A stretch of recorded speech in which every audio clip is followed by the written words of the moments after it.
What if I told you the secret to making an AI follow your exact commands isn't building it from scratch, but teaching an old brain new tricks?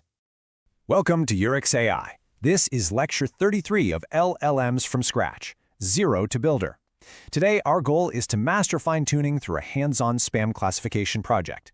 We've got so much fascinating ground to cover in this explainer, so let's just jump right in.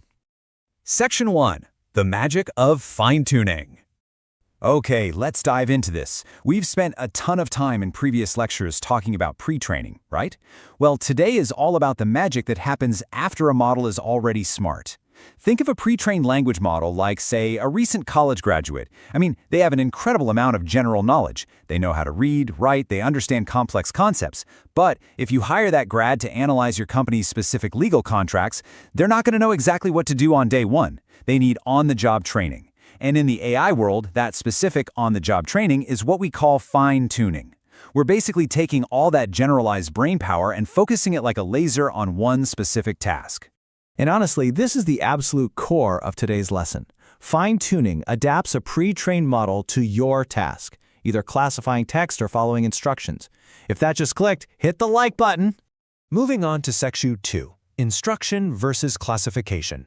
Now that we understand our AI is getting its on-the-job training, we really need to recognize that this training usually falls into two distinct categories. It all depends on what we want the AI to achieve. So on one side, we have instruction fine-tuning. This is exactly what makes conversational AI, like ChatGPT, actually work. You're teaching the model to actively answer prompts, follow your detailed commands, and, generate open-ended text. But then on the other side, we have classification fine-tuning. Now this one isn't about generating a whole paragraph of text. It's about teaching the AI to look at a piece of data and accurately sort it into predefined buckets or categories. They're both absolutely incredibly powerful, but they definitely require different setups. So I'm curious, which fine-tuning type fits your project, classification or instruction? Pause right now and drop your answer in the comments. Section 3. Hands-on spam classification. Let's move to and see how this builds as we shift from the theory into our practical builder project for this lecture. We are actually going to build a text classifier today. Specifically, we're going to teach our AI to read text messages and determine if they're ham, which by the way is just a fun tech term for normal wanted messages, or spam, the unwanted junk messages we all absolutely hate. To pull this off, we'll be utilizing a public dataset known as the SMS spam collection.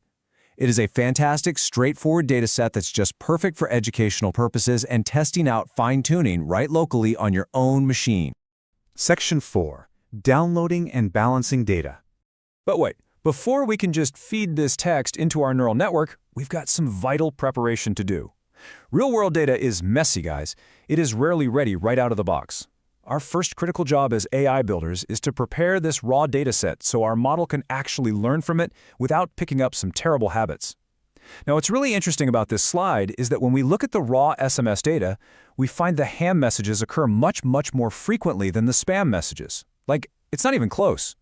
If we just blindly trained our model on this skewed data, it would become severely biased. It might just start guessing ham for literally everything because, well, statistically, you'd be right most of the time. That makes for a lazy AI, and we definitely do not want that. So, to fix this, we use a clever technique called undersampling. Because we actually prefer a smaller dataset for this educational exercise anyway, it makes fine-tuning way faster on standard hardware, we purposefully cut down that massive majority class. We essentially subsample the ham messages so they exactly match the number of spam messages. And the result? A perfectly balanced 50-50 dataset containing exactly 747 instances of ham and 747 instances of spam. But hey, we aren't quite done yet. You see, neural networks don't understand English words like ham or spam. They only do math. So just like we convert our raw text into token IDs, we have to map our string class labels into integers. For our project here, we're going to assign the integer 0 to represent our ham messages and the integer 1 to represent our spam messages. Basically, now the model has a clear mathematical target to aim for. Which brings us to Section 5, creating the data splits. So, the crucial point is, we absolutely cannot test our AI on the exact same data we use to teach it. Think about it. If we did, we wouldn't know if it actually learned how to identify spam or if it just memorized the specific text messages we showed it. To guarantee our model is actually learning, we use a random split function to divide our 1494 balanced messages into 3 distinct buckets. We're going to use 70% of the data exclusively for training. This is the material the model actually studies. Then, we set aside 10% for validation, which we use to kind of tune the model's settings and make sure it's not overfitting while it trains. Finally, we hold back 20% for the testing phase. This right here is the final exam. The model never even sees this data until the very end, giving us a completely honest metric of how well our fine-tuning actually worked.